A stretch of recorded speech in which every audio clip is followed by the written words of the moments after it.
Oi, gente! Oi, mãe! Eu estou aqui de volta depois de algum tempo sem postar nada.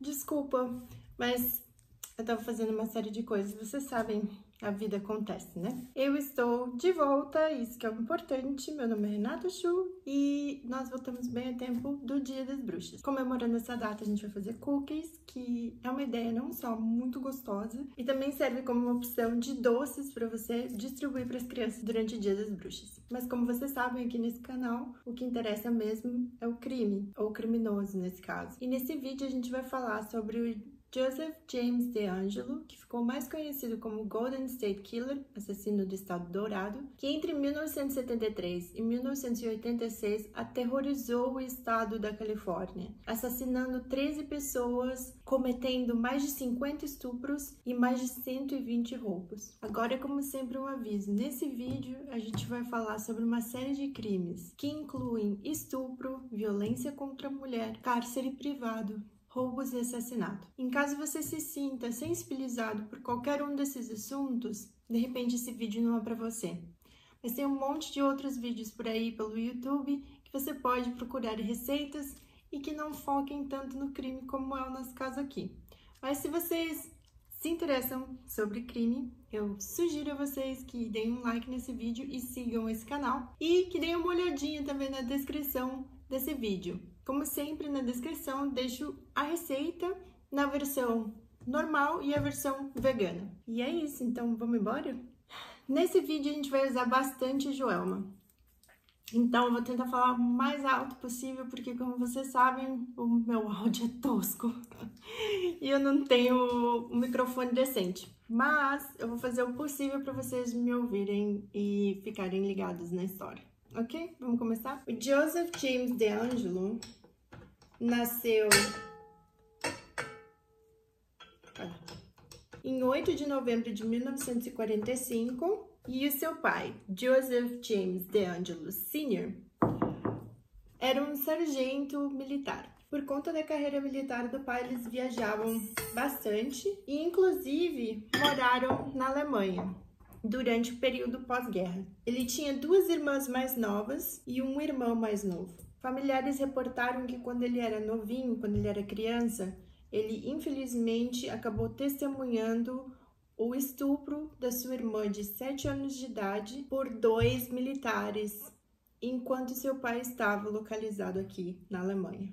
Começou bem mal nessa história. Durante o processo de julgamento do DeAngelo, inclusive as irmãs do DeAngelo vieram à frente com informações sobre o pai do DeAngelo, dizendo que ele, na verdade, abusava do DeAngelo enquanto ele era uma criança. Entre 1959 e 1964, ele frequentou a escola, participou de várias atividades extracurriculares, chegando a jogar para o time de beisebol da escola dele. E durante esse tempo, investigadoras já apontam que ele já começou a agir, né, de maneira violenta com animais, torturando pequenos animais.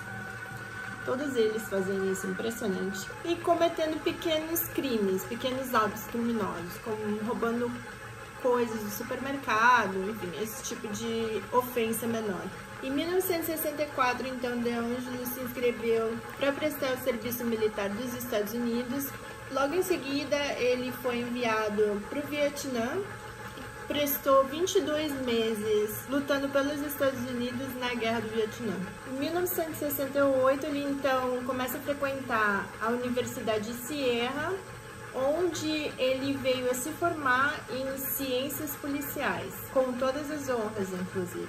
E em 1971, DeAngelo então se juntou à Universidade de Sacramento, onde ele veio tirar o seu bacharelado em Justiça Criminal. Mais tarde, DeAngelo se muda para Visalia, onde ele termina de fazer cursos de pós-graduação em Justiça Criminal e trabalha com a Polícia Regional.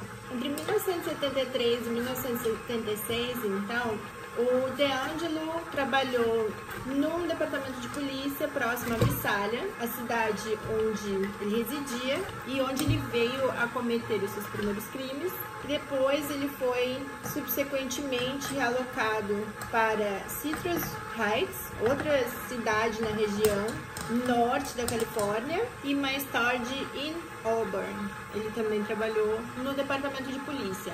Até que em 1979 ele foi então demitido porque ele foi pego enquanto ele estava tentando furtar uma loja, e o que ele estava tentando furtar era um spray repelente para cachorros. E, bom, um policial não pode estar envolvido com furto, né? Então, por conta disso, ele foi demitido. Voltando ainda para a época de quando ele estava na universidade em Sierra, em 1970, ele noivou com uma menina chamada Bonnie Jean Caldwell, mas ela terminou o noivado depois que ele tentou obrigá-la a casar com ele, segurando uma arma para ela. Ele tentou sequestrá-la durante a noite, apontando uma arma, e tentou obrigar a Bonnie a ir com ele, com o DeAngelo, para o estado de Nevada, onde eles então se casariam. E ela, obviamente, então terminou com ele, né? Em 1973, ele realmente se casa com Cheryl Marie Huddle. Em 1980, ele e a sua esposa, então esposa, né? Porque eles se divorciaram. Ele e a sua então esposa compram uma casa em Citrus High, onde ele inclusive veio a ser preso. Com a Sharon, ele teve 3 filhas, então 2 das filhas dele nasceram na região de Sacramento e uma nasceu na região de Los Angeles. Em 1991, o DeAngelo e a Sharon se separaram, mas eles só vieram se divorciar em 2019. Então, o histórico de emprego do DeAngelo na década de 80 é meio que vaga. Não se sabe muito o que ele fez profissionalmente durante essa época. O que se sabe é que depois da sua aposentadoria, ele veio a trabalhar como mecânico de caminhões. Então, o cunhado do DeAngelo disse que durante a época dos crimes, ele casualmente costumava trazer em conversas e perguntar o que as pessoas achavam desses crimes horrorosos que estavam acontecendo, né? E os vizinhos diziam que ele era um cara meio esquisito, que tinha tendência a acessos de raiva, que ele odiava cachorros e que ele tinha inclusive o apelido de Crazy Cop Joe, que se traduz por português policial louco Joe. Da hora esse apelido, né, gente? Mas os amigos próximos, porque ele tinha alguns amigos, diziam que ele era um homem de família, super dedicado às filhas.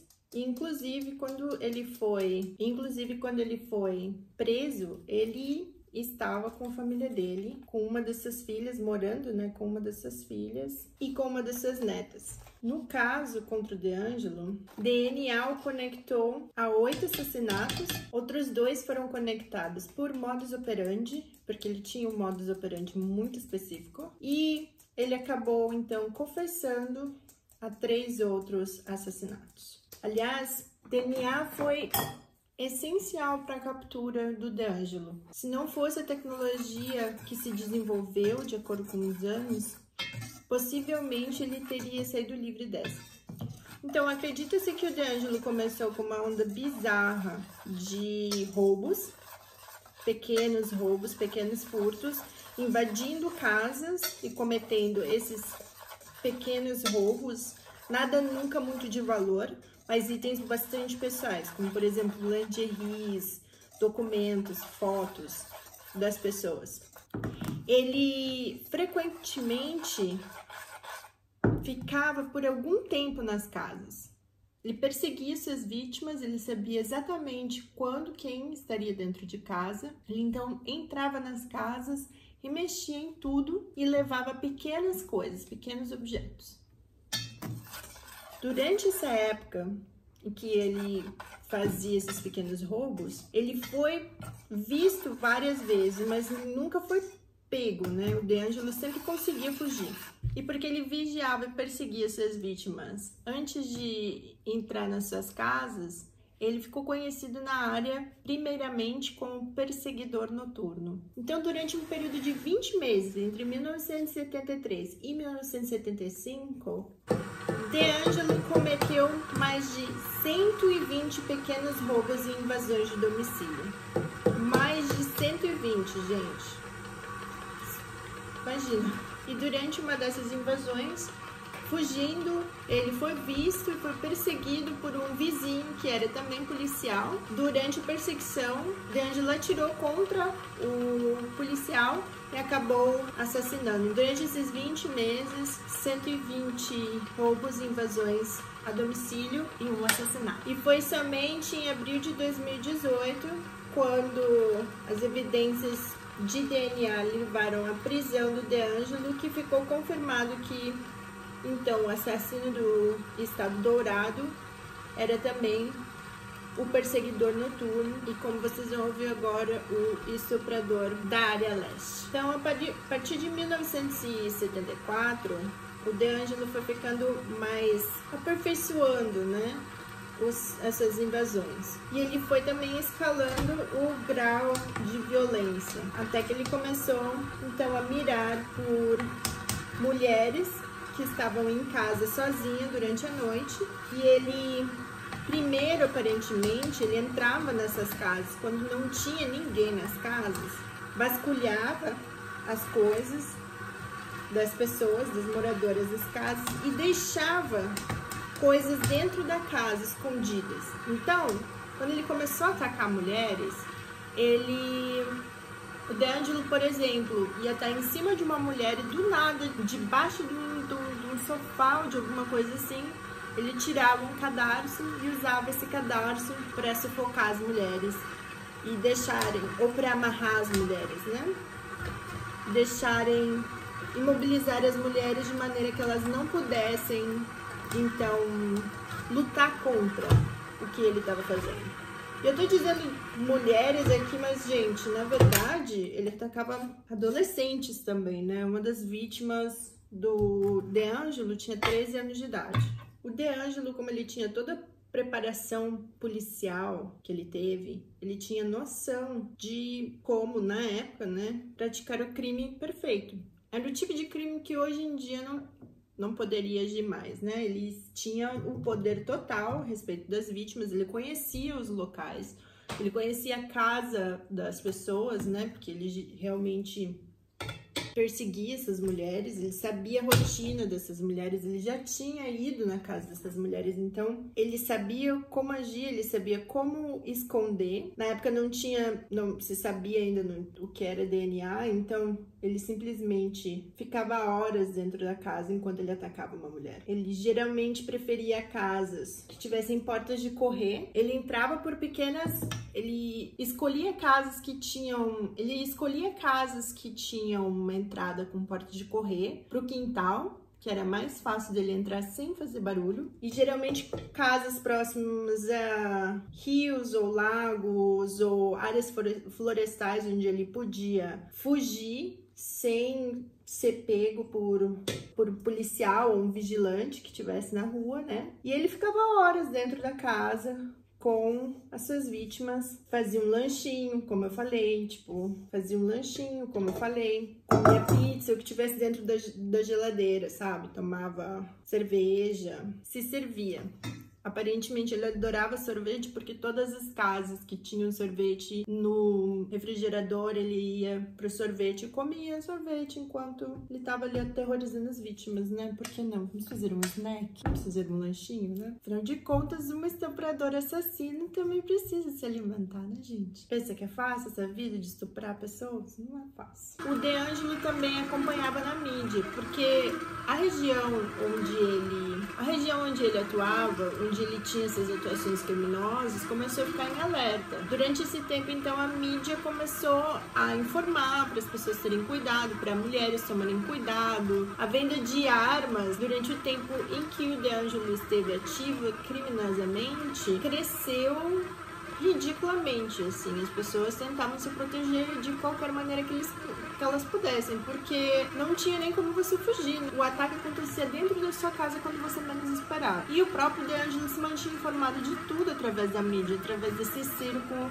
que a mídia fez. Inclusive, tem uma história de que numa reunião de moradores, né, com a polícia, com os investigadores, um homem meio que desafiou o DeAngelo. E acredita-se que o DeAngelo estava na reunião, tanto que uma semana depois, a filha desse homem foi atacada e estuprada quando ele não estava em casa. Como ele se mantinha informado, ele então começou a perceber que a mídia começou a dar informações, por exemplo, que ele somente atacava mulheres sozinhas. Então, o que aconteceu? Ele começou a escalar o seu modo operandi e começou a atacar casais. Então, os casais iam dormir e aí, no meio da noite, os homens acordavam com uma lanterna com luz super forte diretamente na cara das pessoas. O DeAngelo ficava então constantemente ameaçando, né, o casal. Ele fazia a mulher amarrar o marido, apontando uma arma para ela, né, para sua vítima.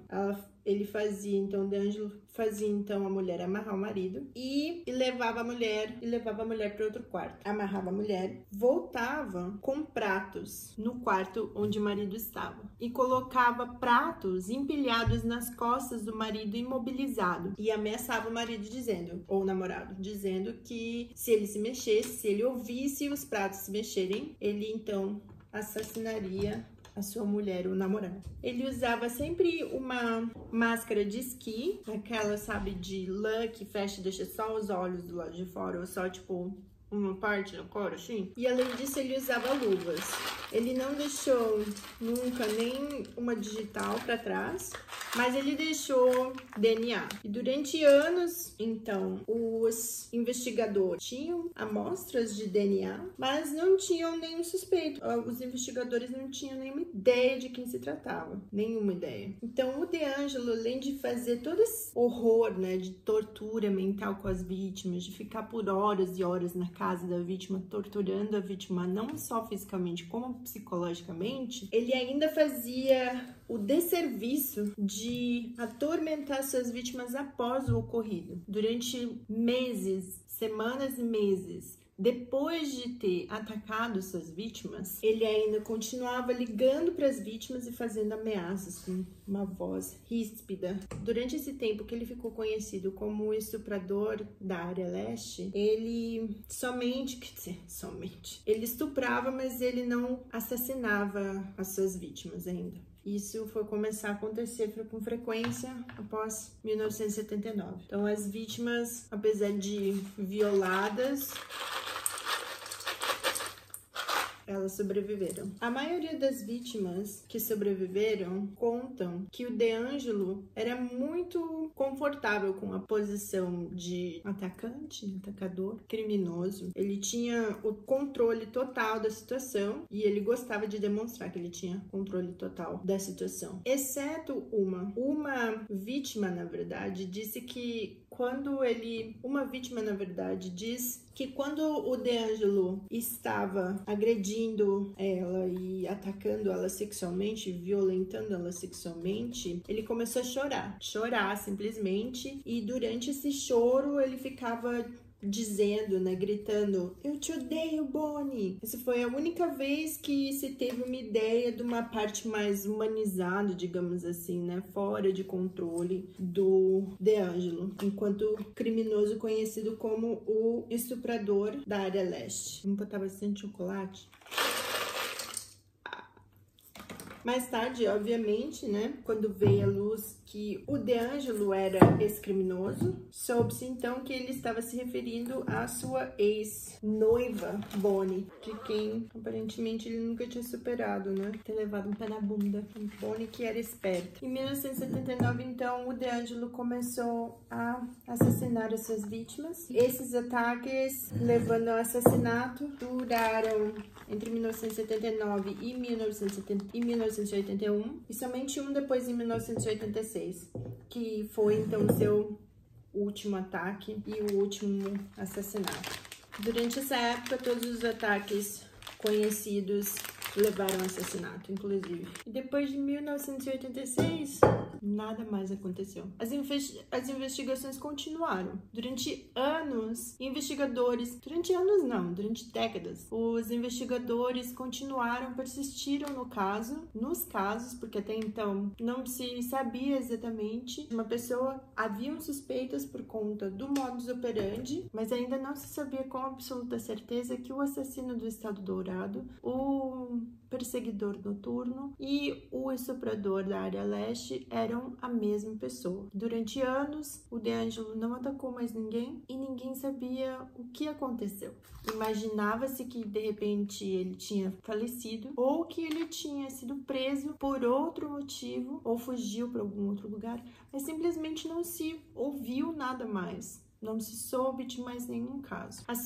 A polícia tinha vários esquetes do criminoso suspeito em todos esses diferentes crimes. A polícia tinha um perfil psicológico, um perfil físico e informações, por exemplo, do tipo sanguíneo, mas não tinham digitais, tinham o DNA, mas não tinham a tecnologia ainda necessária para provar ou para ter um suspeito que fosse palpável. Somente em 2001, com a tecnologia do DNA, que ficou então provado definitivamente que o assassino do Estado Dourado, que o perseguidor noturno e que o estuprador da área leste eram a mesma pessoa, eram o mesmo criminoso, mas ainda não se sabia quem era. Vou deixar a Márcia descansar e aí daqui a pouco eu volto.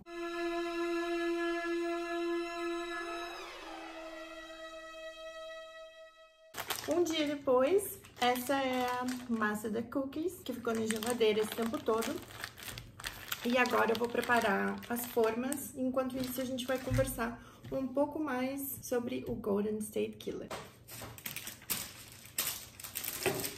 Então, o DeAngelo, que ficou mais conhecido como Golden State Killer, depois que ele cometeu o seu último assassinato, ele passou todos esses anos vivendo uma vida tranquila no subúrbio, com a família, as filhas e as netas, e sem ter uma preocupação. E não se sabia onde ele estava. Como eu falei antes, a polícia acreditava que ele ou tinha fugido do país ou que ele tinha falecido, porque nenhum crime parecido com os crimes cometidos pelo Golden State Killer foram repetidos, né? Porque ele tinha, como eu disse pra vocês, um modus operandi muito específico. E esses crimes ficaram adormecidos, viraram caso frio, né? Cold case, como eles chamam nos Estados Unidos, que não foi resolvido. E assim, não é que não tinham investigadores. Não, tinham muitos investigadores que continuavam no caso durante anos, durante décadas, mas eles não tinham resposta, porque o Golden State Killer não deixou nenhuma pista palpável pra trás, né? Ele não deixava digitais, ele não deixava nada que fosse palpável. A única coisa que eles tinham era o DNA, como eu falei. A única coisa que se sabia é que esses crimes todos tinham sido cometidos pela mesma pessoa, mas não se fazia ideia de quem era.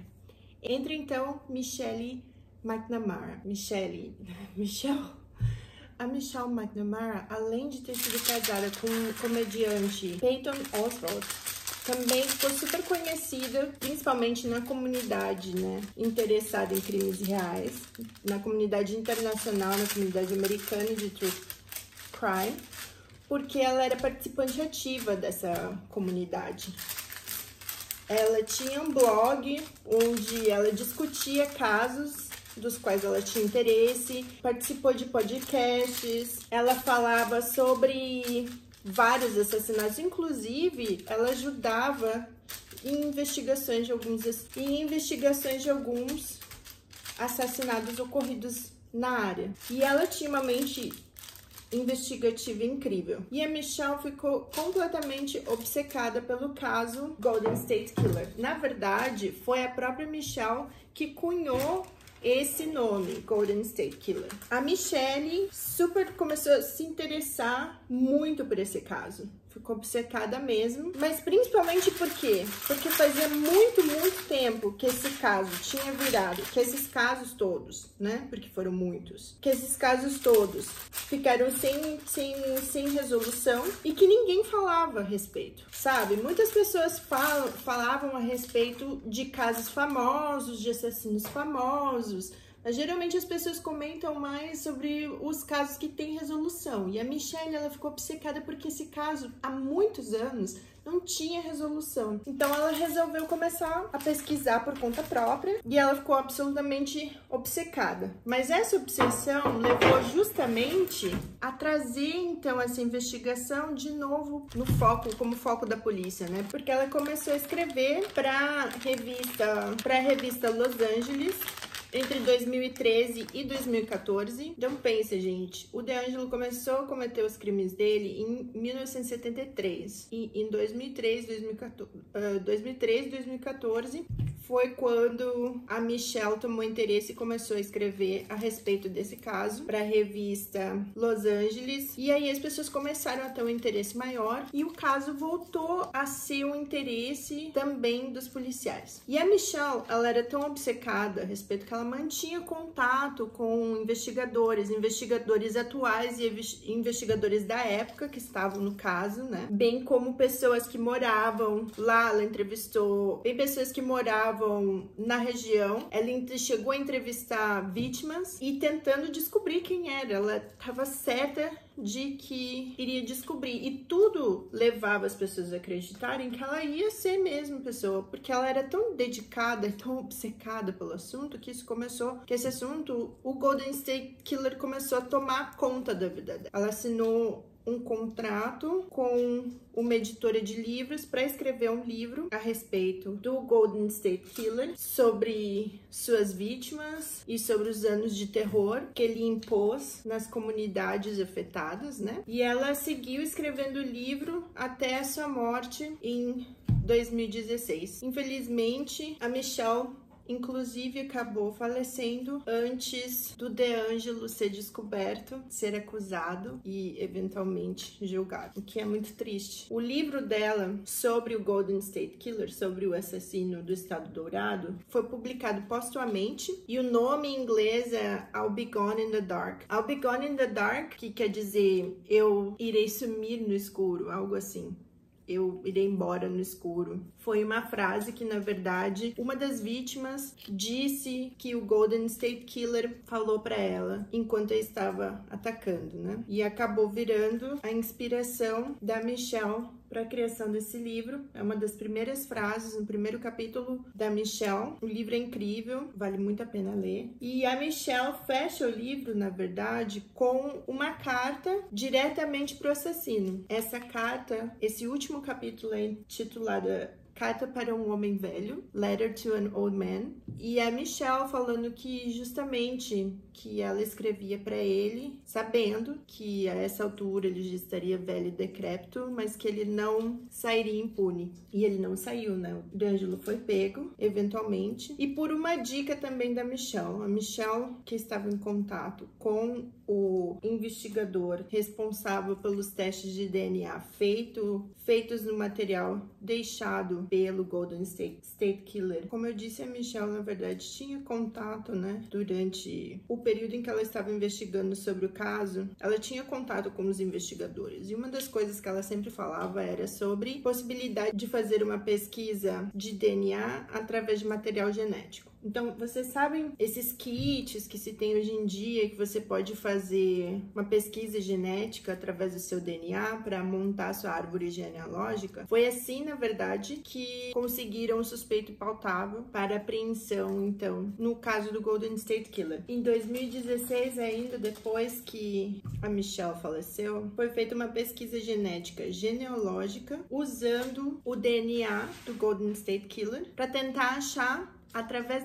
da árvore genealógica dele, alguém que fosse um parente do Golden State Killer. Então foi feita uma pesquisa que buscou a árvore genealógica até 1800, para depois retornar, porque você faz então a pesquisa de trás para frente, já que você não sabe quem é a pessoa principal, para retornar e descobrir até um parente próximo e a partir daí ver quem na família que mais provavelmente se encaixaria no perfil de que eles estão realmente buscando. Em 24 de abril, então, de 2018, algumas décadas depois, o DeAngelo foi finalmente preso. Ele foi inicialmente acusado de 8 homicídios, mas eventualmente ele acabou confessando 13 homicídios, né? E o motivo pelo qual o DeAngelo acabou assumindo a culpa nesses assassinatos foi justamente para tentar evitar a pena de morte. Que ele acabou fazendo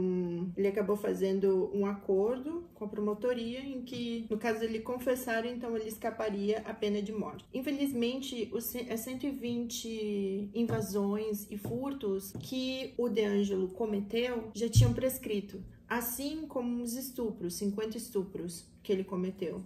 Já tinham prescritos. Ele foi condenado, então, por 13 homicídios qualificados, sequestros, e isso deu para ele um total de 13 vidas em encarceramento, sem a possibilidade de liberdade condicional. Uma coisa que eu acho muito interessante durante os julgamentos americanos é que o juiz geralmente dá uma chance para as vítimas, né, falarem a respeito das experiências e trazerem o ponto de vista delas a respeito do que elas sofreram, do que elas passaram, né? As vítimas sobreviventes. E o DeAngelo, ele assistiu todas elas e ofereceu apenas uma breve e bem rasa desculpa, digamos assim, dizendo em poucas palavras. E eu sei que não há nada que se possa falar para tirar a dor dessas pessoas de tudo que ele fez, todas as coisas horríveis que ele cometeu durante todos esses tempos. Mas você imagina que depois de tanto tempo, depois de ter filhas, mulheres inclusive, o cara teria algo melhor e mais profundo para dizer, né? Mas obviamente não. Eu vou colocar as minhas cookies no forno e a gente conversa daqui a pouco. Tchau!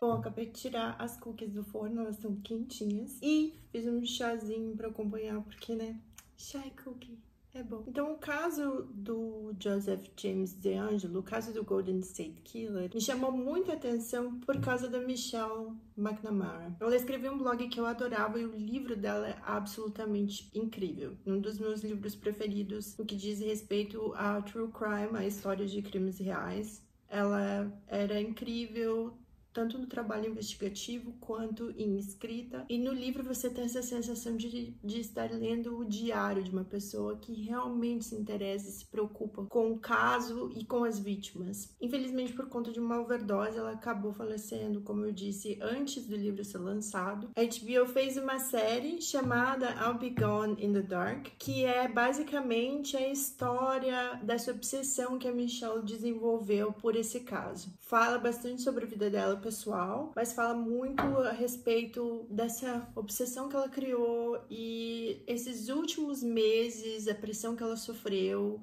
tudo que acabou levando, infelizmente, ao falecimento dela. É um documentário muito bom também, se vocês tiverem oportunidade de assistir, assistam. Sobre o caso, eu não sei o que dizer sobre o caso. Na verdade, o cara era um policial, sabe? Ele sabia muito bem como esconder os seus passos, como cometer os crimes da maneira mais horrenda possível e sair impune. E ele foi impune durante muitos anos. O DeAngelo passou décadas impune, vivendo uma vida normal, uma vida mundana, medíocre, na verdade. E uma das razões pelas quais eu amo ciência, das quais eu amo tecnologia, é porque se não fosse o desenvolvimento da ciência, se não fosse o desenvolvimento de tecnologia suficiente para fazer uma pesquisa de DNA genealógico, até encontrar finalmente uma pessoa que tinha todas as marcações suficientes para ser o assassino. Isso para mim é absolutamente incrível. Eu acho que se não tivesse esse desenvolvimento tecnológico que nós temos hoje em dia, esses assassinatos nunca teriam sido resolvidos e as pessoas não teriam tido justiça, sabe? Porque eu acho que o que essas pessoas mereciam demais era justiça. O que a gente tira disso? Não confia em policiais. Pronto, falei. O que a gente pode tirar disso? Ainda bem que não é os anos 70 e a gente não mora em Sacramento. Não sei, é o tipo de série de crime, é o tipo de assassino em série que atacava aleatoriamente e dentro de casa, né? Ele não tinha um tipo específico de mulher, um tipo específico de casal quando ele começou a atacar os casais. Ele atacava aleatoriamente dentro da região que ele atacava. E isso, para mim, é o mais assustador de todos. E dentro dessas casas, gente, você não poder estar dormindo dentro da sua casa, que alguém vai entrar na sua casa e te atacar. Isso é absolutamente assustador. Então, não tem nem como eu dizer, tomem boas decisões e tomem cuidado, porque um cara louco desses é o tipo de cara que eu mais tenho medo, sabe? Nesse Dia das Bruxas, gente, me desculpem, os monstros de verdade são pessoas como o DeAngelo. Vamos provar nossa bolachinha? Aqui na Alemanha, eu não consigo encontrar o açúcar mascavo, propriamente dito. Quando você faz essas bolachinhas com açúcar mascavo, ela fica mais gordinha, né? Mas como que fala chewy em português? Mastigável? Enfim, ela tem uma mastigância. Aqui na Alemanha a gente encontra o açúcar mais escuro, mas ele é meio cristal, né? Ele derrete de uma maneira diferente, ele mistura de uma maneira diferente, né? E aí as bolachinhas, elas não ficam, as cookies, elas não ficam gordinhas e altinhas, né? Elas dão uma... Mas fica boa do mesmo jeito, pelo menos eu gosto. E ela dá uma crocância, sabe? Ela tem uma mastigância no meio, mas ela tem uma crocância também. Eu sei que nesse vídeo eu não falei muito a respeito das vítimas. Tem muitas informações a respeito desse caso que focam mais nas vítimas. Eu pensei que seria uma boa ideia falar mais a respeito do DeAngelo mesmo e reconhecer que ele é o assassino. Se você quiser um approach diferente, que toque mais nas vítimas, você vai encontrar outros vídeos, inclusive tem um documentário da Amazon que fala a respeito do Golden State Killer pelo ponto de vista das vítimas. E esse documentário foi feito, na verdade, em 2018 ou 2019, durante o processo de julgamento do DeAngelo. Hoje em dia ele foi julgado e condenado, então sabe-se que foi ele. Fora isso, eu queria agradecer muito por vocês terem ficado comigo até aqui. Eu queria agradecer bastante também a galera que não desistiu e que continuou mandando mensagem e me apoiando durante o tempo que eu desapareci. Obrigada por não terem desistido de mim. Muito obrigada a todo mundo que ajuda a divulgar, a Alexandra Comerlato, todo mundo, minha mames, como sempre, e todo mundo que ajudou a divulgar os vídeos e que continua insistindo para que eles voltassem. Obrigada e vamos provar essa cookie. Nossa, gente, essas bolachinhas estão uma delícia, vocês não têm noção. Eu tô falando sério quando eu digo pra vocês que dentro ela tem essa mastigância maravilhosa e por fora ela fica crocante e deliciosa. Nossa, eu amo esse tipo de cookie. Bom, eu vou dizer tchau pra vocês logo mais, mas antes de dizer tchau, eu queria dizer pra vocês que semana que vem a gente vai estar de volta, hein? Não se esqueçam. E semana que vem a gente vai falar então sobre o caso da Isabella Nardoni, que foi assassinada pelos seus próprios pais. É um assunto que sempre me deixa nervosa. Deixa eu tomar aqui meu chazinho para me acalmar um pouquinho. Delícia. E a gente vai falar sobre esse caso enquanto a gente faz um bolo de laranja. Então é isso, gente. Tchau! Até semana que vem. Se cuidem e a gente volta a se falar então. Tchau, meus queridos!